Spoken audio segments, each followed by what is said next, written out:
please welcome Folio Prize Academy members Erica Wagner and Ali Smith. Folio Prize Chair of the Judges, inaugural Chair of the Judges, Latinia Greenlaw, and Folio Prize shortlisted author George Saunders.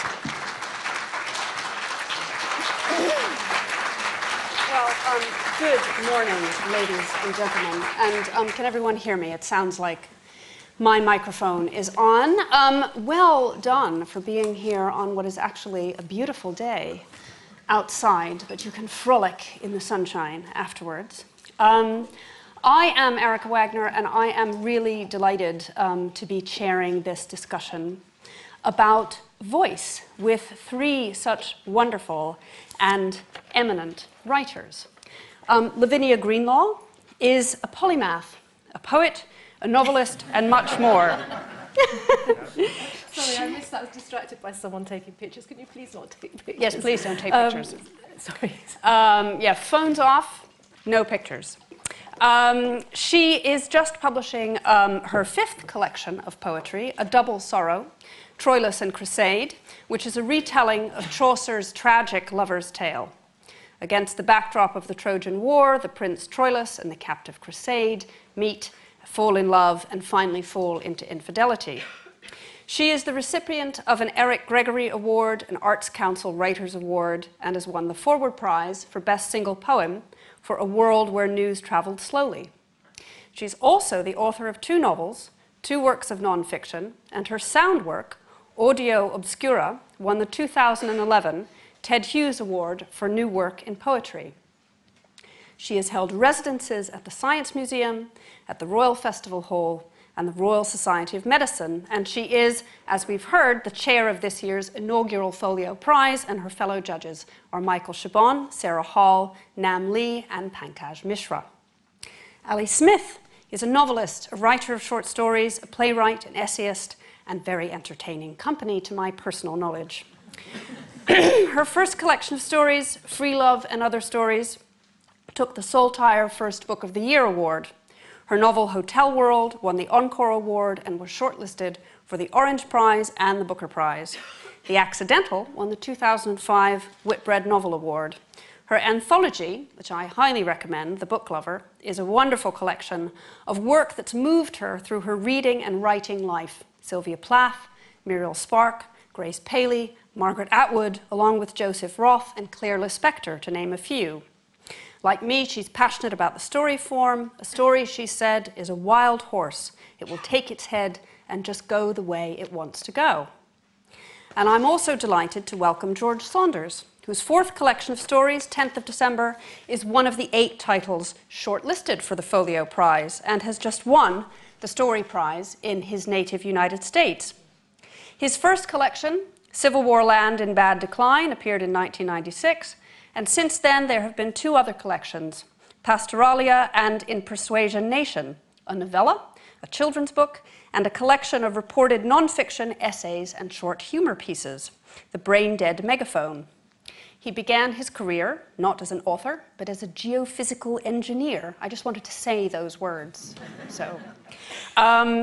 But these days teaches in the MFA writing program at Syracuse University, where he himself studied with Tobias Wolff. He's been the recipient of a Guggenheim Fellowship and a MacArthur Fellowship, and I'm just delighted to welcome him and all of our panel and you to the British Library today. I think we're going to start off. This event is about voice, a voice in fiction. What does that mean? It can mean so many different things to us as writers and to us as readers. Not just, of course, the voices of characters, but the voice of the book itself and how we both create it and take it in. So I think to kick us off, I thought it would be a good idea for each of our panel to say a little something about how they think about voice. So Ali, might you start us off?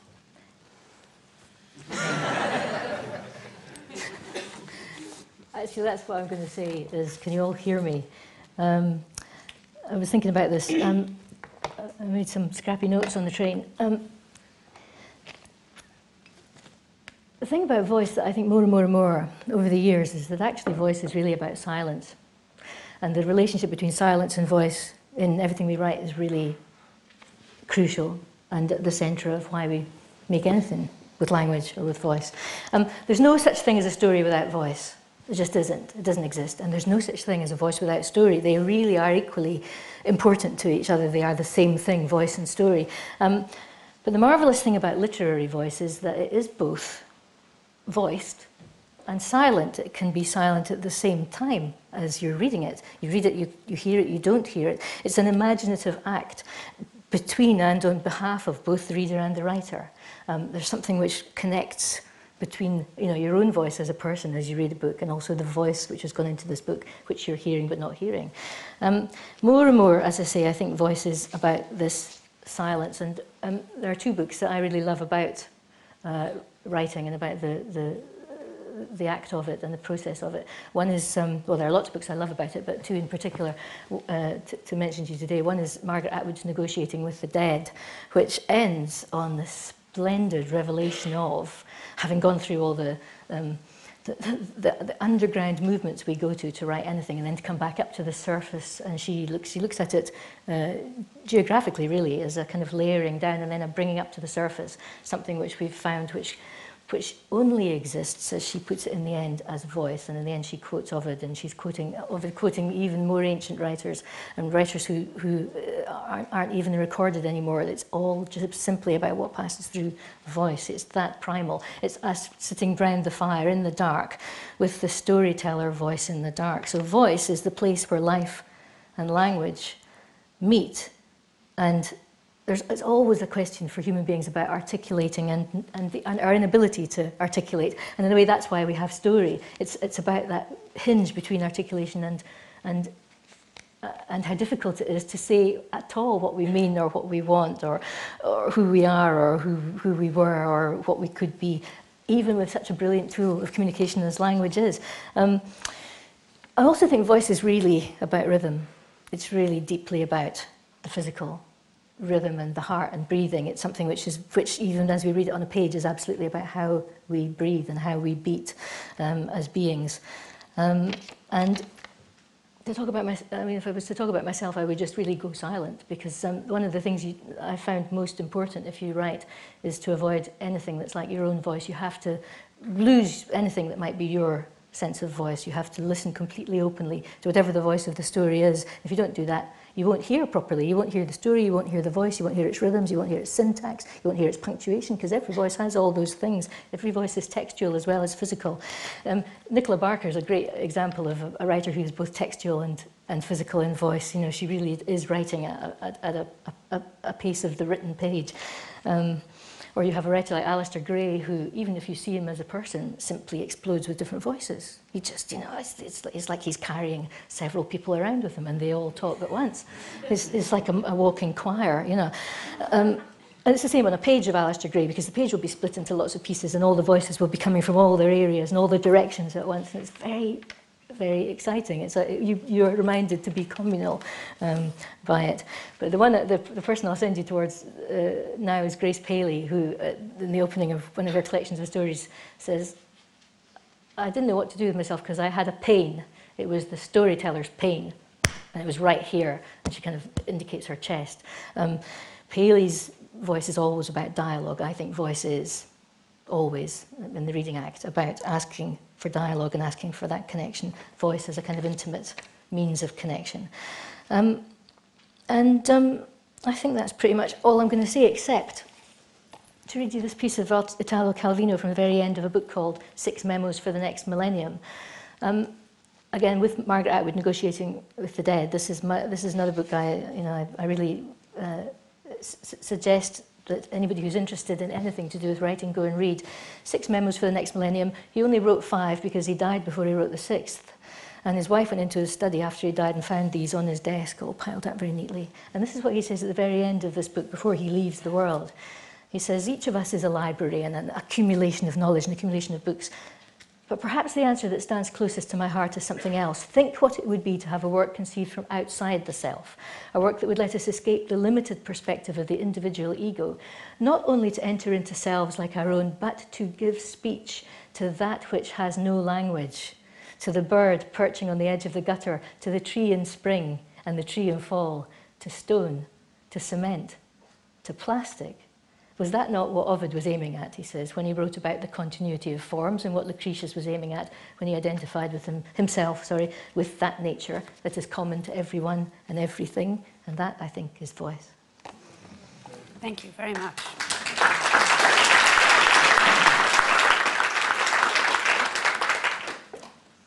Ali started in silence, so I'm going to start with noise and something Robert Frost said about being able to hear better when you hear something through a shut door. And there's another time he talks a lot about sort of the sound of sense. And I think there's so much in voice which is not about language. And you cannot construct voice any more than when somebody is faking what they're saying. You know, we are at a fundamental level not convinced by it. And as Ali says, I think you have to listen to the work and that you're writing. And above all, I think voice comes out of character and context. And you can't construct it. You have to, if you're having a problem with a character's voice, stop trying to write what they say and get to know them better. And to get them to know them better, put them under pressure. I think that and stop worrying about making dialogue, I have to use this word in quotes, realistic, because, you know, this is art, not life, and art has its own physics and its own laws, and dialogue is a peculiar sort of choreography that happens in the dance of that book, and each book will have a different dance, each book will have its own laws. There just is no formula for that. I think that I was thinking when asked to do this about two books I read when quite young and before I really started to try to write. And one is a book published by Virago in the 70s by somebody called Frances Malloy, and it's called No Mate for the Magpie. Yeah? And she died, didn't she? And she didn't publish another work. But if you think about the sort of heritage from Joyce to Flann O'Brien and so on, and then you get Frances Malloy, who was, it was this extraordinarily sort of unsettled, acute, you look at the page and you think, I can't read this, it's written in another language. And then within a page you're in it. And I think that voice under pressure can do very, very interesting things. But also it can weigh too much on the page. Accents, it's terrible, dropping H's on the page. I couldn't sleep last night and I picked up a V.S. Pritchett short story book and I opened it, and on the first page there was this sort of Dick Van Dyke Cockney. And it's like jokes weigh much more on the page than in speech. And I just couldn't sort of cope with the accent. And I think if you're going to do it, it has to look not like an attempt at realism, but at the capturing and heightening and formulating of a characteristic, if that makes sense. So it's about being artful. Another person very important to me, who I began reading as well as a teenager, was Tilly Olsen, whose great short stories everyone should read. And there's one called Hey Sailor, What Ship? And it's about a man's descent into alcoholism, and it starts when he's drunk in a bar, and it's third person, but you are utterly with him in this swirling sort of drunkenness. Now, that's a voice about somebody who is constantly leaking, and the perspective is leaking. So you've got a character who is unbounded and the perspective situated, as they often are these days, between character and narrator. So you often have this thing we call, various things, we call it indirect first person, or hang on, I'm getting something. Indirect first person, or anyway. See, I've done too much. Mode Z. Mode Z, thank you. I've done too much teaching. But this way we very comfortably these days inhabit other people's heads. And I think So that story, I think, is a masterclass in many things, and one of them is this situation, this sort of perspective in and out of somebody.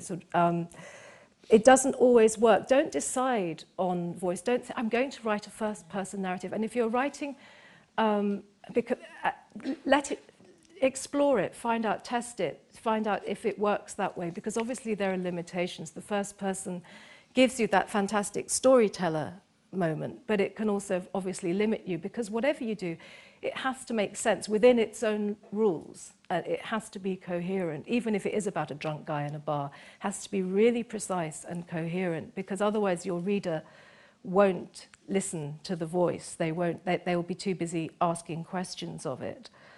You mentioned Grace Paley, and there's a little story of her called Once, which appears to be about library books and is about love. You know, I think that the way that we all know that we're often not talking about what we're talking about, and that's a very important element of voice. And as Ali said, the silence around the voice. So if you are writing dialogue, think about how much, when you have a conversation, is not about the words. It's about, it's not, and I don't mean the sort of cheesy thing of putting, you know, he said, running his hand through his hair. You know, it's not about that, but it's about other aspects of how these two people are perceiving each other.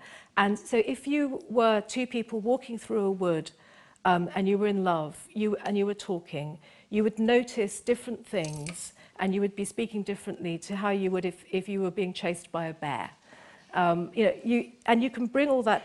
That gives the dialogue a framework. It gives voice a framework. The kind of rhythms of it as well. I just want to finish by saying something, because Ali said it comes down to rhythm. Music is everything, but don't be seduced by your own music. And if your music starts getting too beautiful and propulsive, it's probably time to sort of take off the record, or at least scratch it a bit. And, yeah. Very good. Yeah. Thank you.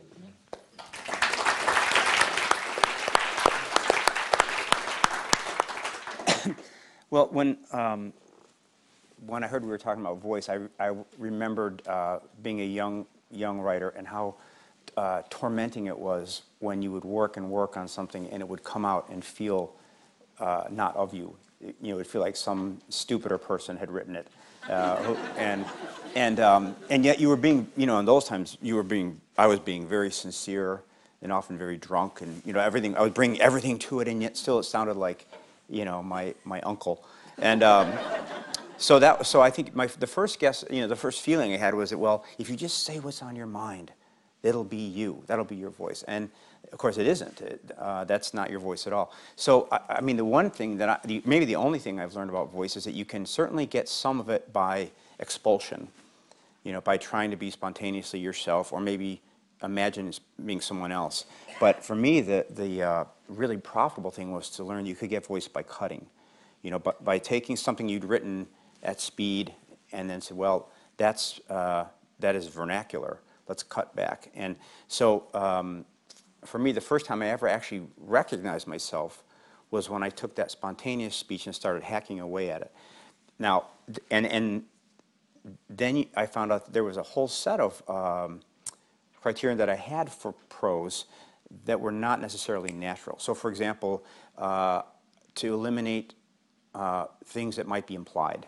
So if you say, you know, Bob came into the room and sat down on the blue couch, which is a perfectly vernacular sentence, you say, well, does he have to sit down on the couch? Isn't that implied? Oh, good. Bob came into the room and sat on the blue couch. That's better.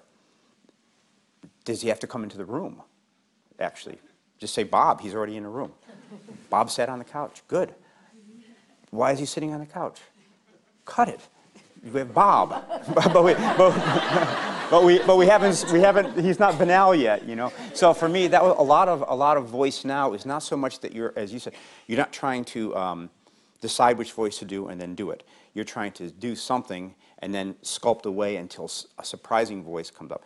And for me, the sort of fun surprise is that heavily constructed thing often has more to do with the essential you than anything you could have done spontaneously. So my model for a piece of prose now is that you cut, and you're making probably thousands of micro choices over the course of the 6 or 7 months. Those choices are actually more you than anything else. So the analogy might be if someone gave you an apartment and furnished it to your taste, they thought. So you walked in and it would feel a little bit like a hotel. But then if you were given the option of every day for 3 years, you could take something out and replace it with something of your choosing. By the end of that 3 years, that room would feel so much like you. It would feel more like you than you could imagine at any point in time. So that, for me, that's the story. And voice is not something that you look for, but it arrives through this process of microcutting and so on. That's really about all I know about it. Okay, you can go now. Well, there are so many, starting points from this discussion. I suppose one thing that strikes me sitting here with all of you is that you write in so many different ways, often different forms. How do you find that? And Lavinia, you kind of alluded to this. How do you find the form, the voice, that suits what you want to do? Yeah. That is it a process of trial and It error? comes out of, this is not going to sound very helpful, but it comes out of the thing itself. So, for instance, I'm now working on a fiction, which I haven't done for a long time, except this particular work has been slowly coming together over the last 10 years, and now I'm properly started. But one of the first things I knew and had was the voice, and I didn't like it, but it wouldn't change. It's a very particular voice, and the reason I realized why I didn't like it is because I had never sounded like that before. And but it's so strong that I've had to work with it, and I work in tension with it. And God knows, I mean, I don't know if what I'm writing works overall or not, but this is what's happening to me. And I think that voice, like the music, the cadence, the rhythm of a piece, is often not, it's not necessarily in the first bit you get, but once you start uncovering this matter, you realize what its texture and components are. And it just starts sort of heightening, and you can get hold of it and test it and find out. But yeah, I mean, none of us like the sound of our own voices, and none of us really know what we sound like. It's always slightly alarming if you hear, I mean, I never listen, I make quite a lot of radio programs, and I don't really like to listen to them. It just makes me cringe. But I think that it's finding, I mean, just to pick up on what George is saying, it's realizing again, as I said before, that this is not a version of you. That goes into your diaries. This is a voice your voice that comes out of all the things that are making you want to write this book, and what language and memory and image and imagination are doing with that. Yeah, you work towards it. Also, maybe the thought that when you start out, you don't really know what you're trying to do. It's a sort of a feedback loop. So I had a story in this last book where I was really enjoying doing a voice of a 15-year-old girl, kind of just bombing around her house, kind of excited. And in the course of just trying to make her sound funnier, really, or trying to make her sound more there, she kind of blurted out this thing that was actually channeled from me at 15, when I had the idea that, grown-ups were idiots.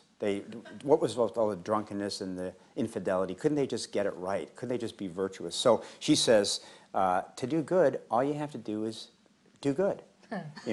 And as soon as she said that, I thought, oh, you poor thing. Do you really think that's true? And she sort of said, yeah, I do think. So then that's plot. Suddenly you say, okay, you said that. Now let's find out if that's true. So in that case, voice, which really is just fun. You're trying to make something that doesn't just sit there, something that would cause a reader to lean in, basically, that old simple entertainment function. And in the course of doing that, I would say because your attention is slightly off of theme and all that kind of stuff, the person says something, which then can be instantly converted into plot. But it wouldn't have happened if you were thinking, what can I have happen to this girl?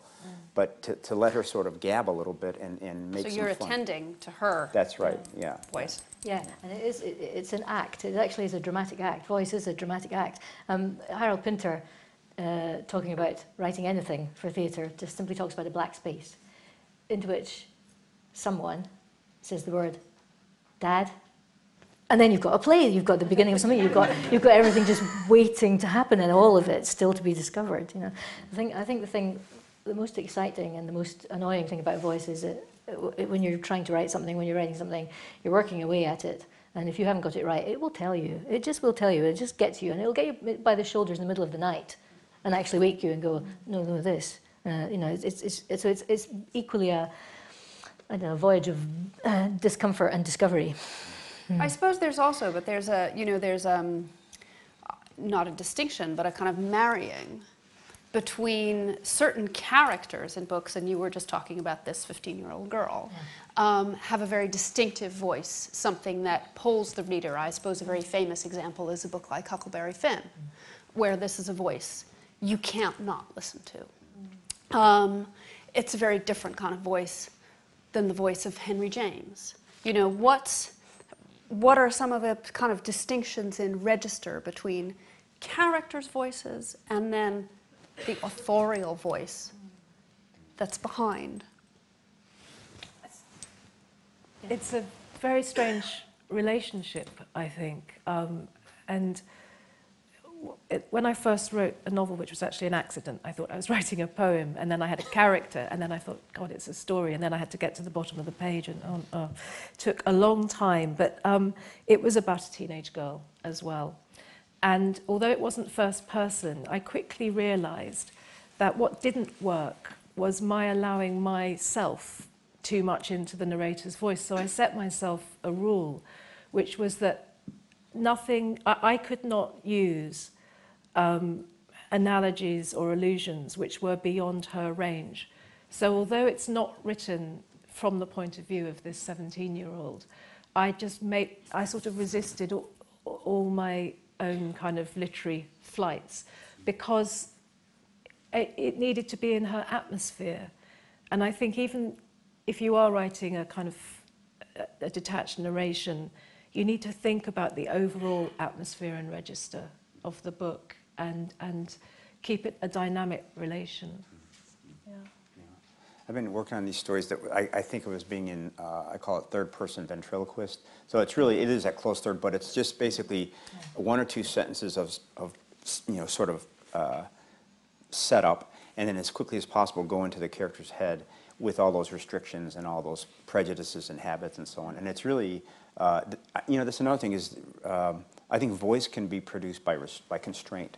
I do a exercise with my students in Syracuse where I say, you're going to write a 200-word story, not 201, not 199, but 200 words, and you can only use 50 words to do it. Yeah. So, and also they have to do it in class within a time limit. So there's an atmosphere of hatred in the room, which is really helpful. but then the way it's done is and they have to read it aloud at the end. Only sort of 50 individual words repeated in different Right. patterns. So you say, the cat was angry, right. And then the is one, cat is two, and it's really interesting because usually at this level, at the grad level, people are really good writers.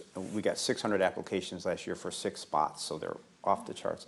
But also they kind of know what they do, maybe too well. So this is the person who writes about their summer in Bulgaria. This is the person who's a comic writer in the tradition of song. So this exercise is great because once you get into it, you run out of words very quickly. And something magical happens where even a person who has never had any kind of rising action in their story, if you put that constraint on them, they'll write a beautifully shaped little prose poem. And writers who have never been funny are suddenly funny. And writers who have only been funny are suddenly hitting a tragic thing. But it's something to do with whatever one thinks she does, saying, no, you can't. And then the actual talent rises up to do something altogether different. And that's a great exercise to produce voice that is not yours. It can't be. It's some artificially kind of dwarfed voice. But you know what? The thing about voice is that voice is always about not saying. So even, I mean, no matter what you register, whether it's Plath or Pynchon or it's someone like Henry James where the sentence goes on for two or three pages, it's still about what's not being said. And it's both with the narrator and the character. Characters say things all the time. I've never been so happy in my life, she said. You know she's not happy because, you know, everything around the sentence will have told you that she's not happy, and the gap around the sentence and the saying of it has just signalled its opposite. And it's the same with narrators. Narrators, it's a practice all the time of saying and not saying. I mean, and beware of these banal seeming phrases like "I've never been so happy." It's like the opening to Tender is the Night, where Fitzgerald says, "On a pleasant shore." Yeah. On the French Riviera, and you think about that word pleasant, and isn't this pleasant? And it sets up the deadly, slightly desperate atmosphere that he's looking for. But also, I think another thing that struck me when we were starting off was Ali saying that you should avoid your own voice. I think it's hard. That's hard to do when you're starting out. I also think it's, you know, I sometimes think, and it's one of the reasons I'm so glad to see so many people here today. I think we're more and more living in a kind of atmosphere where, you know, things that come from true stories, or things that come from the people we really are, whatever that means, are valued above making stuff up. That doesn't count. I know. We live in a time of authenticity. Yes. We're ignoring that authenticity is just as made up as everything else. Yes. Yeah, because it is. Yeah. And how, I mean, we have an anxiety about authenticity, I think. And this sense of we're looking for certain characteristics which make us feel this is real, this is really real. But I think to write non-fiction, or to write what's called life writing, you need all the tools of art and fiction and storytelling, even more because they have to be more subtly placed if it's going to be any good. I think it's the hardest form. But I suppose I feel even in fiction, there's a kind of search for a desire to know how close this is to the author's experience. Yes. Fiction is truth. I mean, I remember Barnard McClaverty, I remember giving me the best definition of what fiction is in the world, and he'd gone into a class of 13-year-olds, and he said to them, "What is fiction?" And the girl had put her hand up and said, "Please, sir, it's made-up truth." Which is, I think, is exactly right. Fiction is not, fiction is not true. It's because, of course, we're all, I mean, if you're not in your book is going to be dead. It's, of course, our books are utterly ourselves, but you can't map us onto, the details of our lives can't be mapped. I mean, it's why we write fiction, so we can tell you about ourselves, but do it in a way where you can't find us. One of the kind of tyranny of realism, or so-called realism, is that actually the realism is sort of it's like gravity. It's a default. It's a sort of habituated way of talking about the world. It's very handy if you're trying to find a bank, but it isn't always sufficient. To have that kind of habituated automatic realism isn't actually sufficient to describe what life feels like, and especially when it's bookended by birth and death and so on. So I think since you're talking voice, one thing that I notice is if you pay micro attention to language as a something that draws you in, that will sometimes cause you to create worlds that aren't real or aren't authentic, but in a certain way they're more truthful than the ones that are accessible through the habituated language. So I really, in the States, there's a kind of a memoir is very popular, and I think realist fiction is very popular, and I'm always trying to feel like having to push against that a little bit, because realism actually isn't real. No. If you really think, I mean, of course that language is very handy, but it isn't really sufficient. And it's in the space between what we take as realism and the thing which is still mysterious to us that we actually engage. I was on the train coming here this morning, and the train was very busy, and a man got on with a little girl, and there weren't very many seats, and I moved so he and the little girl could sit together, so I was sitting opposite them.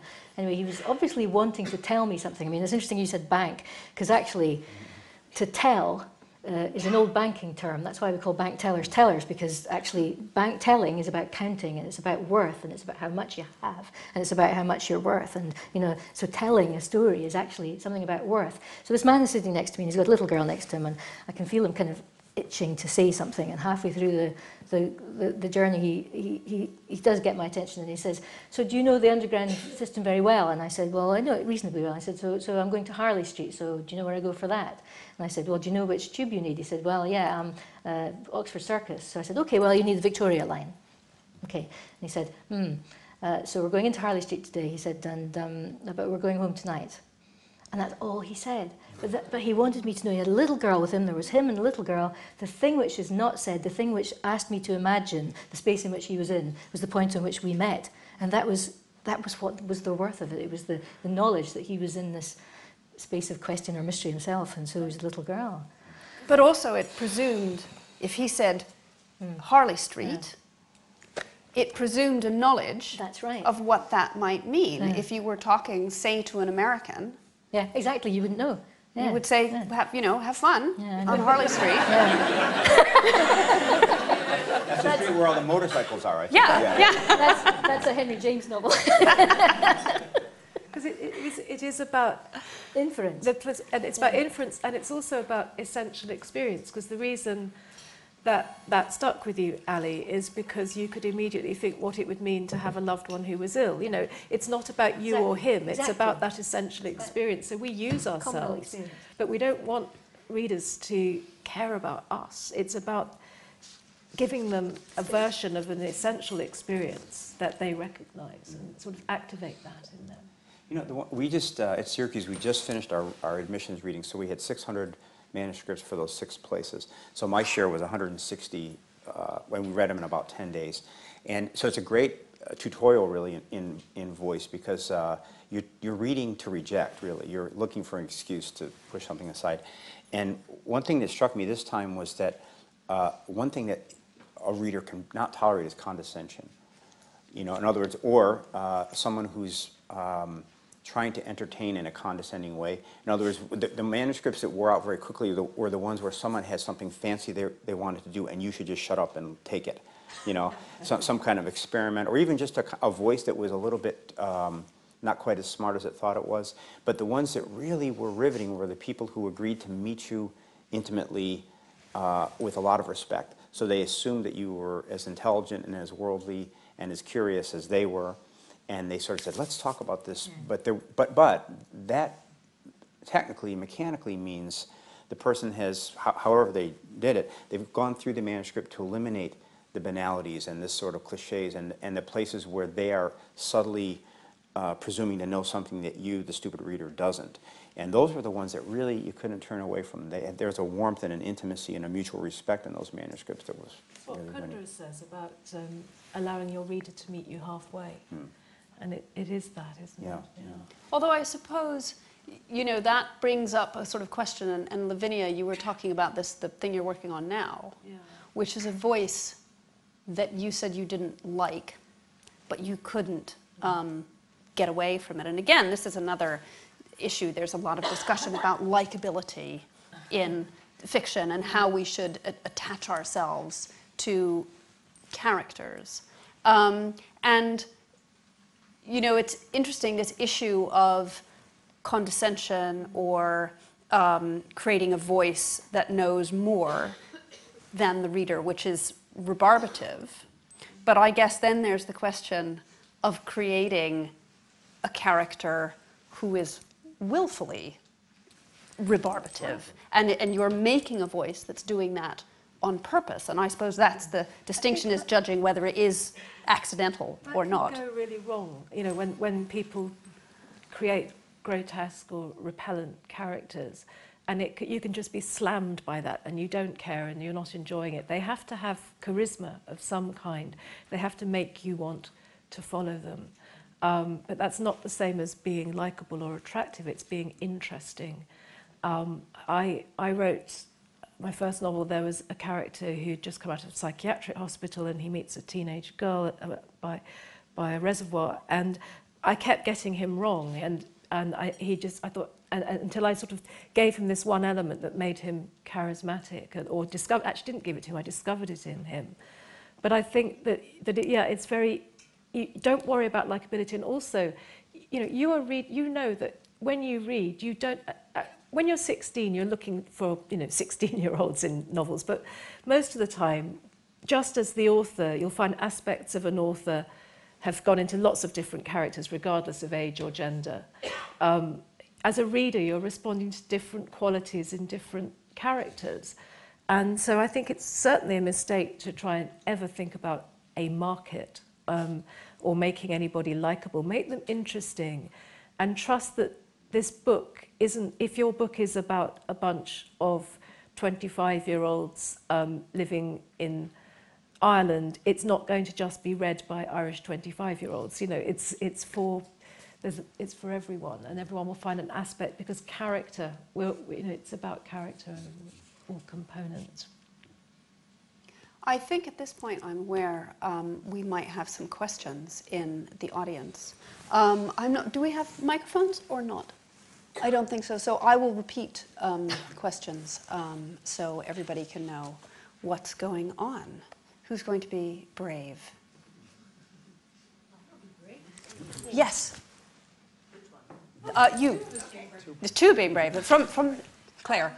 I was struck when you were talking about story that both Lavinia and George talked about a teenage girl, and then Ali talked about Pinter and the play starting Dad. Do you think there's something particular about the voice of a teenager, that moment when we know so little and we know so much? Is that a particularly interesting voice to investigate and find? Question is, are teenage voices, there's been some reference to teenage voices, do the panel think that their teenage voices are especially interesting to examine? Ellie? Yeah, the thing about the teenage voice is it holds a point at which things are about to become fixed, but they haven't become fixed yet. And yet you've exited the moral kind of righteousness and black and whiteness of being a child.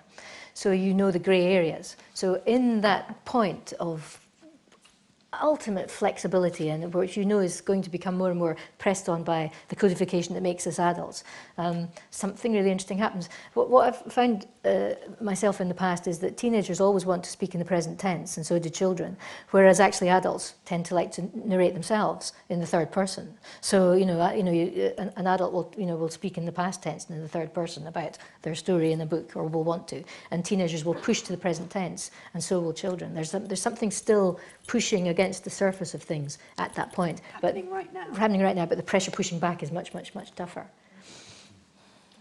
Yeah, I think there are two characteristics of the teenage voice that interest me. One is that you are on the cusp of being allowed into the adult world, but you haven't yet been given permission to speak.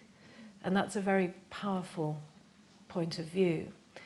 And the other thing is that you are doing and experiencing so many things for the first time, and you are fixing your most intense memories. So and you are still molten, or even rather protean. I mean, I used to play with, I went through so many identities, and through in that time. So I think, yes, on the cusp of being fixed, on the cusp of being given an adult voice, but seeing things. But suddenly, you will all remember, I'm sure, a moment when adults said things in front of you that they didn't used to say in front of you. It's a strange moment, yet you didn't feel you could join in. I mean, the truth is, I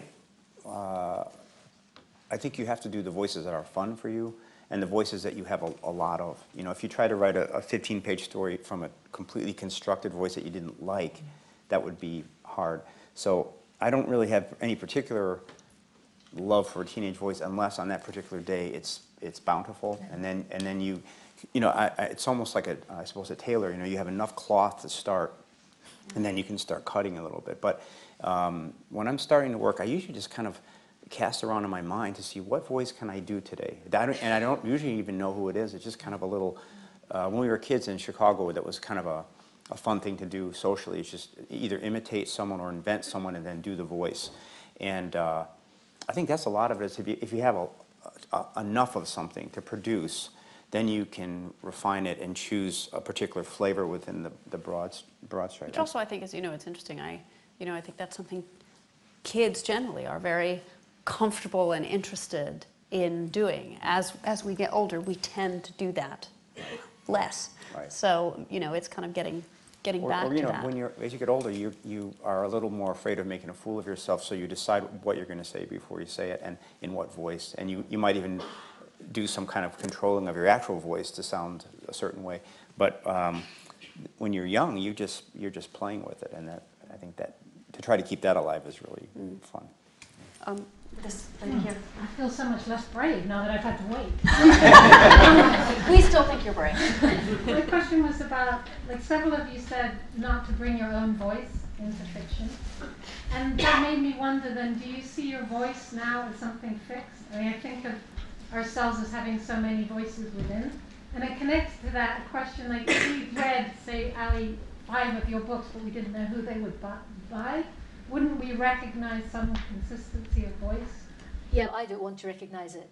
The difference is I don't want to sit down thinking there's something between me and whatever the voice is that's going to come with that particular story on that particular day. So it's really crucial for me. Actually, I hate doing anything public because I can hear my own voice and I don't want to hear it at all. And I don't like reading my own books to audiences either, because then they go away with a version of my rhythm for my book. They can, otherwise they lose a freedom, because once you have a fixed thing in your head about a voice, you've lost that imaginative, that space, not creating it for themselves. That space of imaginative freedom, and it's something kind of enforced. It kind of comes over the top of it, or in between you and it. And it's like when people describe your voice back to you, and they're describing your work back to you. But I'm not going to describe my work or describe my voice. We can't. No, It's sort of impossible. I think, to do that. But I agree that that bodies of work have a characteristic, and if you put all our bodies of work on the table without our names on it, it'd be easy to work out who'd done what, purely on the noise it made. We probably all have a characteristic engine noise. But it isn't the kind of the writers to say, right, I'm now going to sit down and do it's my Erica Wagner voice, or my, it's just it's or the engine noise is very good. Is the writerly voice. Oh, yes. And those applications where students are trying to sound like writers with a capital W, and they will sort of casually throw in an elaborate simile. And it's always those bits you're most pleased with that you have to watch out for. I remember sending a manuscript to an editor, and when it came back, every now and then, he didn't mark it very much, but every now and then he just wrote, okay, with a question mark, and it would always be by something I was most pleased with. But it was when my voice had interrupted the book, and you were imposing something. Yeah, because I had a further thought about this observation, and it was out of the register of the book, Who else? In the purple there? How do you realistically write a character, their voice, who is completely opposite than you are, and who's outside of your personal experience? I think you might start from the assumption that there isn't anyone like that, actually. That if you were going to write a 300-year-old woman who is very grouchy, you would kind of go, well, I remember that one time when my knees hurt and I was stuck in traffic. Because you're not really. It's not like the method, the acting method, where you have to really know what a 300-year-old woman feels like. But you just have to have 2 or 3 details that might make it look like she was in front of you, So it's like you're not really, the magician isn't really sawing the woman in half, but he just has to look like he is. So I think, for me, one of the optimistic assumptions about fiction is that anybody is very similar to anybody else in some way. There's a great Israeli writer, Edgar Keret, and he was talking about how his parents were both Holocaust survivors. And he said one time, Dad, I know I could never understand what you went through. And his father said, oh, nonsense, of course you could. If you've ever been hungry or tired or frightened, it's just that, but more. So I think that, for me, that's a comforting thought, that you wouldn't have to necessarily really understand the person, but you just have to find some place within your own mind that sort of overlays it, and then just skillfully use that in some way, I think. And I suppose I think we haven't talked too much about what happens when we read, but I think if you turn that around, I don't know. If I have never been on board a whaling ship in the 19th century, but when I read Moby Dick, I know what that's like.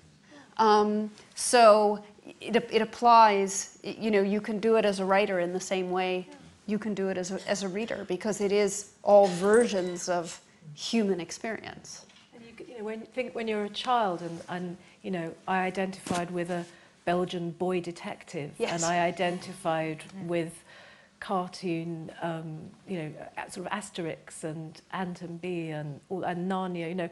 They're just It's about, again, what I was saying, that it isn't. These are surface things, really. All these sort of details, and it's where you connect as a reader and a writer is at a much more essential level. Yeah, and I've written kind of old, young, male, female, heterosexual, homosexual. It's just simply about finding the aspect of myself that's in them.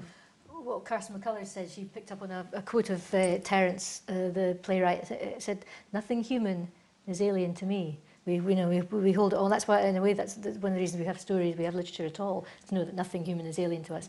But if you just even sit on the bus and you hear someone speak either behind you or in front of you, you hear again how every single person's voice is unique, and that even 2 or 3 words in a sentence will allow you to hear how that voice is working. So it's the tiny details of a voice are held just in a couple of sentences. You hear whether a sentence breaks, whether it's long, whether it's whole, whether it's rhetorically constructed, whether it's fragmented, and you have a sense of the person who is speaking just through those moments. And again, that goes back to nothing human being alien to us. We hear all these things at once. I was on a bus the other day and I heard this voice behind me say, "God, it's so nice to sit down at last."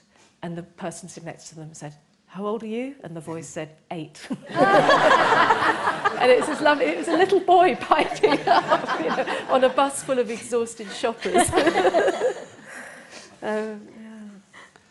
Who else? Yes, down the front. Hang on, we have a microphone coming to you. While you do that, just quickly, I want to say I would actively encourage you to experiment with other voices, and this idea that you should only be writing Write what like you know. yourself. Yes, write what you know in terms of experience, but don't write only who you know, really. I would like to hear a little bit more about the relationship between silence and voice. And I'm thinking in particular of trying to give voice to a character who's inarticulate when, as a writer, the only thing you have at your disposal is language. Ooh. As a writer, the thing you have at your disposal is both silence and voice. So an inarticulate person will not be inarticulate to him or herself inside his or her head, but maybe inarticulate in the world under different pressures, or articulate at other times. There'll be points at which that person will find him or herself speaking in a way that perhaps means that he or she wouldn't recognize him or herself, or would think he was or she was being inarticulate, but wouldn't be. So you have a relationship always, particularly when we're talking about articulacy, with the inner and the external worlds. So there you have the richness of everything that language can do, and also everything language can do where it says one thing and then doesn't say another thing. So you can, in a way, you've got the ideal, you're in the ideal position. I grew up in Chicago and the South Side, which is just kind of a working neighborhood. And often if somebody wanted to express emotion, they would swear at you. You know, they would kind of, there's a Chicago expression called jag off, which is not, you don't want to be that. And I remember, you know, this cousin of my father, we were having a party, and he came up a little drunk and said, you jag off. You know, you, and he kind of punched me, you know, and so this is how I knew he loved me, that he, you know, so one of the ideas about an inarticulate so-called person is that if you assume that the person underneath them is three-dimensional, completely emotional, then there's a sort of a crimped speaker, you know, all that emotion comes out and gets mangled on the way, but the mangling can be really poetic, I think. You know, the way that, when I worked in a corporate environment, if they were going to fire you, if your friend was going to fire you, which they sometimes did, they would say, you know, although in terms of your personal attributes, you're most positive, at times even positive attributes are not sufficient in terms of justifying continued occupancy of the place, which you know, and then, you know, there would be some kind of, the more inarticulate it was, the more he didn't want to be saying it. Yeah. So it can be fun to. Yeah. I mean, I would say two things. That even though to you the defining thing about this character is that he's inarticulate, that doesn't define him as a character. The more you get to know him as a character, the easier this voice will come. And as Georgia said, play with the music of the inarticulacy, push it quite hard and see where it goes. But you know, the English language really lends itself to understatement as well as, and I think, you know, the greatest compliment I ever had after a reading, it was in a golf club. It was the only reading I've done where it's actually said on the tickets, no jeans. And afterwards, this grand elderly man came over to me and he just stopped in front of me and he said, "That was quite the thing." And so just extremes of, like, don't be afraid to experiment with extremes of tone and so on. And that's, I suppose, it's a, you know, that also raises, I think we sometimes, it can be easy to think that inarticulacy is the preserve of a certain kind of character, or a certain, but there's different registers of exactly. It. And let it happen in context. Don't think, oh, I better show now that he's inarticulate. Put him in a situation where he's supposed to speak and see what happens. You could use, there's a device Malcolm Lowry used in Under the Volcano, which was the quote marks with just a dash. Now that would look like, I don't know, what emoticon would that look like? Bored face. Who else? Yes, down the front. I'm just curious to know about where the voices go and whether they stay in your head once you've left them behind.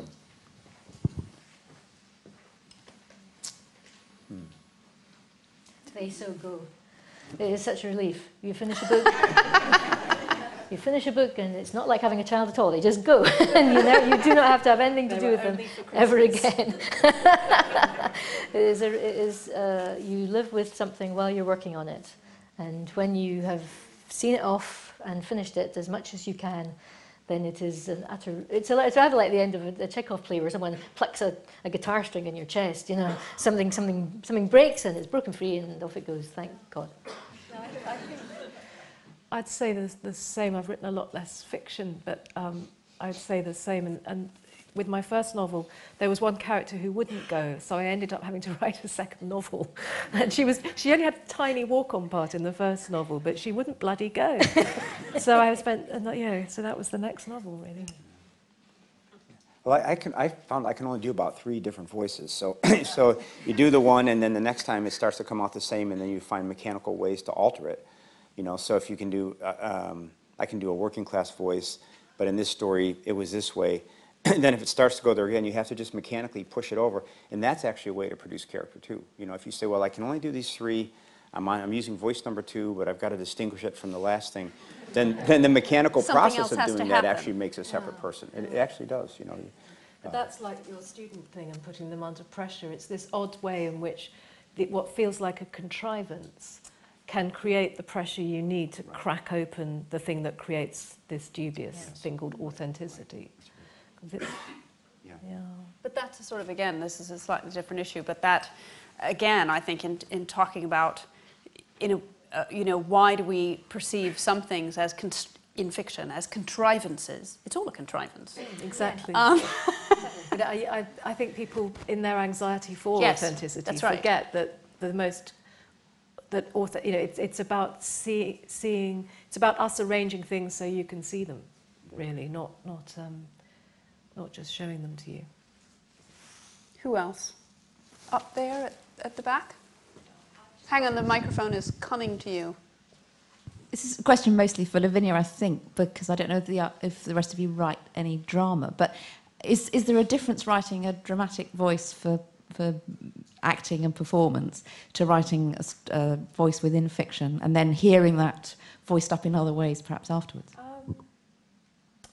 Yeah, I can't explain it. I mean, as in fiction, when I'm writing drama, I don't know this, but it's all being acted and spoken in my head, and that's my sort of test of it as I go along. It's like I also have written some opera libretti, and the first time I went to a performance of one of my operas, I wanted to stand up and say, it doesn't go like that. Because I think that it depends on the context, but yes, certainly for radio drama and so on, I'm listening much more to it purely as language.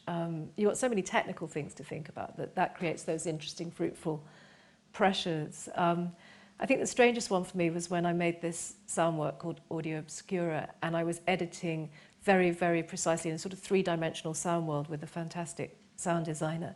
But breaking down these monologues and editing them on the ear, not on the page. And that was a very different and acute experience. And editing radio drama on the ear as well is really important, isn't it? I would add, I made a show a couple of years ago with a French performer, storyteller, that was a written show that he would be saying both in English and in French. And it was not like anything I'd ever done before. That was it was different because it was something I was making. No one else is going to make this show. So it was my writing for his voice. And he's someone I've known for a long time, so I had to sound like myself, but also think, could Abby say this? How would this? And he was sitting beside me most of the time, but that was a very particular kind of ventriloquism. It was fascinating to do, but I certainly don't think, the result isn't to be spoken for any other voice, so it's a very kind of individuated. I mean, in drama, the silence is so much more full. I mean, full because when I'm writing for radio or whatever, you've just got voice, and therefore you're thinking about everything that has to be detected in the silence. We have time for a couple more questions, I reckon. This lady here, hang on, the microphone will appear. Hi, just following on from that, thinking about form and function. Do you think, using Twitter, digital communication, because that's a way of voicing a character very directly, does all this apply, or is it kind of slightly different? Do you mean kind of using Twitter kind of in writing in the context of a narrative? Yeah, as a way of giving a character a voice. I mean, just following on from that idea of drama. Oh, you mean like that 140 character thing that the character might use? Yeah, kind of. Sort of just, sorry, it's a bit vague, isn't it? I mean, just thinking about digital and how different ways of sort of publishing and formats, how a story is told, how people interpret a story. So, there's a lot of digital storytelling using Twitter. So how the technology changes the form. So so like a character is... Manuscripts that we looked at, there was a wonderful story by this young woman, and she used text really freely in it, and they were really beautiful. The way she used emoticons and the whole thing, and it wasn't at first it was a gimmick, but then as you got used to that language, it was kind of a poetry. And in the story, there was a whole invented app. It was really beautiful. It was, well, I'm going to, but it was the kind of thing where she went into it, put a constraint on herself, which is this is a very sort of inarticulate young writer who was mostly texting. But once the constraint was on, and you bought into it, because there were a couple of moments of real insight and beauty early, then you thought, okay, so we're doing this now. I accept the terms of the bargain, and it was a great ride, really beautiful. Yeah, imagine Twitter as haiku, really. But also imagine Twitter as the voice of this age that we're in right now across the world, which reminds me somewhat of 18th century foppery, something which has to be said very wittily, and that's it. As if a scroll only this long could come out of your mouth.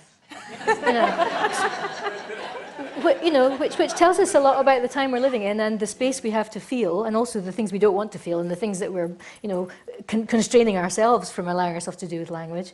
So it's, you know...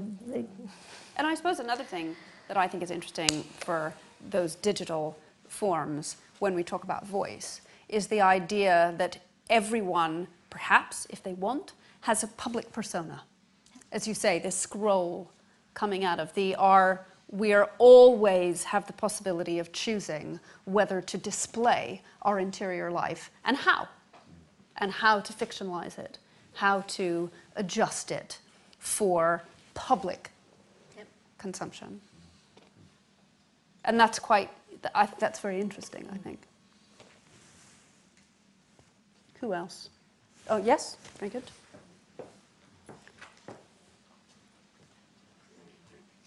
One writer whose voice is absolutely nothing but himself is the Norwegian Karl Ove Knausgård.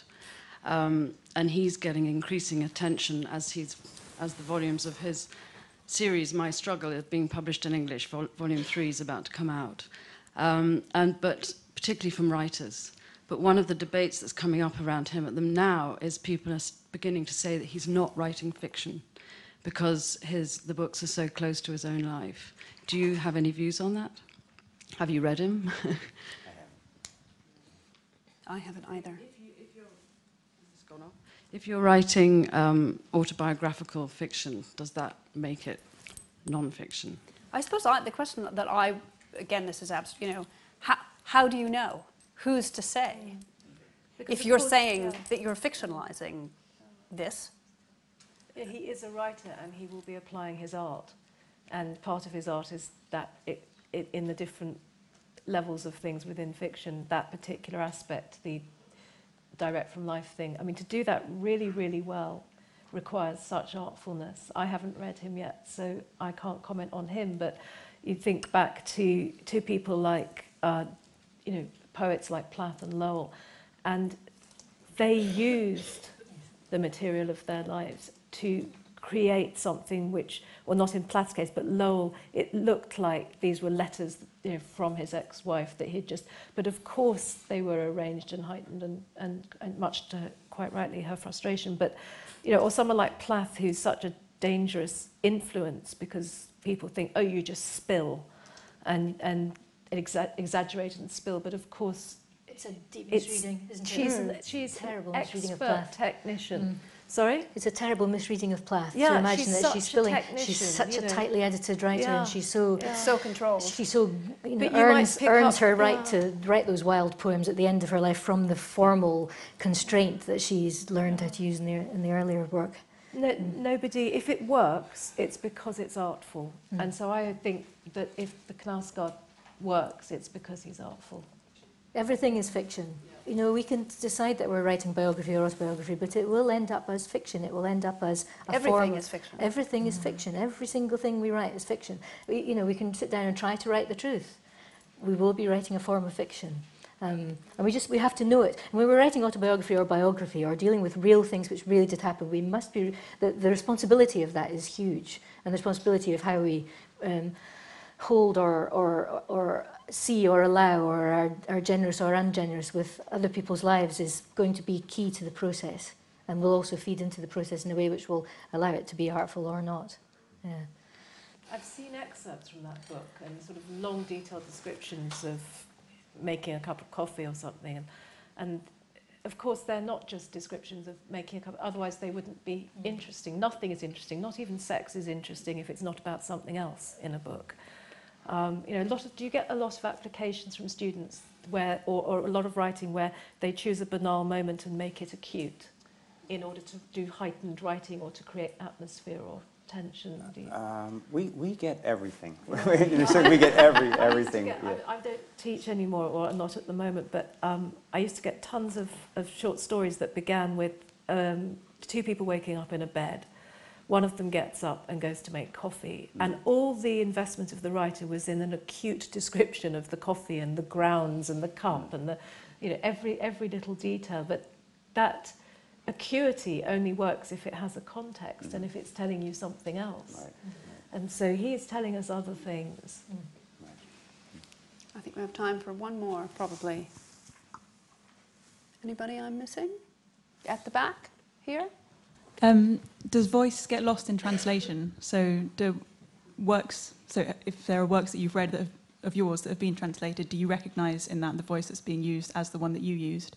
Or is it something that inevitably gets changed? Gosh, that's a big question to end on. And of course, coming on from Nausgaard, who of course is writing in Norwegian originally. So how does voice... Translators are the ultimate writers. They do what writers do, but they do it doubly. They have to produce what someone else has produced creatively, fully by themselves, and they have to produce it in a voice of a language which it's not in originally. They have to find the right voice for it in that right language, but they have to honour the original voice to such an extent that you will experience the book, as the book is across language. But I have such admiration for translation. I also think a book doesn't really exist until it has been translated, until it has gone to that other voice. Whatever that voice is in a different language. There you have, again, the meeting place, the dialogue between the thing which happens, the reader, the writer, the book going out into the world, and then the book transferring itself into the other voice. Translation is always one way or another. If the translation works well, again, and it's a gain of another voice, a multiple voicedness. Languages have such different temperatures. I think I agree with you. The skill of translation is extraordinary, and it depends upon equivalence, not just equivalence of meaning, but equivalence of impact. Because you think about, I'm always slightly shocked in French that désolé or enchanté. If we just said, I'm desolate, yes. I'm enchanted. Yes. Yes. For us it's so we have to really recognise that language isn't. It is about, again, it's sort of all those characteristics which you have to trust a translator to go with, really. I'm not sure if this answers the question, but I teach a course in, we call them a forms course, and it's, we'll read, for example, the Russians, but it's all, the class is all young writers. So the idea is to read the Russians and kind of steal what we can in sort of a technical reading. And a couple of years ago, we did this crazy thing where we took 4 existing translations of an Isaac Babel story, and none of us read Russian, but take those 4 translations and generate a 5th. So you knew there was a horse, a pistol, forward motion, and a cliff. And then each writer would have to come up with some sentence to represent it that hadn't already been done. And it was a great little window into a person's proclivities. What does your ear like? And it was amazing how many different versions of the story you could come up with, even though there were 4 authoritative versions. A great way of saying, well, what do you like? What does a good sentence sound like to you? What draws you? Yeah. And then as a follow-up, we did another thing where I listed 7 nouns that were completely sort of random nouns, put them on the board, and I said, okay, now put these in the best order. And because they were writers, they just went, oh yeah, okay. And they sat down, and they all had a strong preference for a certain order. And of course, none of them won. It was sort of an equal mix. But each person was really sure that this order sounded the best. And I thought that might actually be the key to all this stuff about voice. It's just preference. It's just the thrill of preferring. And its culture. I mean, Russian is a good example. So all the Russian poets I was reading in free 70s English translation turned out to be writing tightly formed, highly rhetorically performed. If you ever saw Joseph Brodsky read in Russian, he just went up and hit a note and like this. It was none of your sort of shuffling about and that we do in British poetry. And we've been very lucky recently in finally Giorgio Bassani, the Italian writer, is being translated into English fully for what would be the first time by Jamie McKendrick, who's a poet. The fact that McKendrick is a poet has made his translations of Bassani's works, which already exist in English by a couple of other translators, some of them, has given it a poetic sense or soul, which the other translations, though they're really pretty good and more than adequate as versions of a novel. You come to The Garden of the Vinci Continues, it's been retranslated by a poet, and something in it has shifted into a new dimension precisely because of that. I think we have at last come to the end of our event. We could go on talking, I'm pleased to say, all afternoon. And our wonderful authors will be signing their books. Yes, sorry, I forgot to say in my excitement to get everyone on stage, and thank you so much. That all the authors will be signing books in the British Library proper, just up the steps. There's a special stall British Library bookshop, so please go along. And if you're going to be here later and you want to be efficient, you could buy books for the writers of doing later. So and then you're all set. Thank you. And thank you.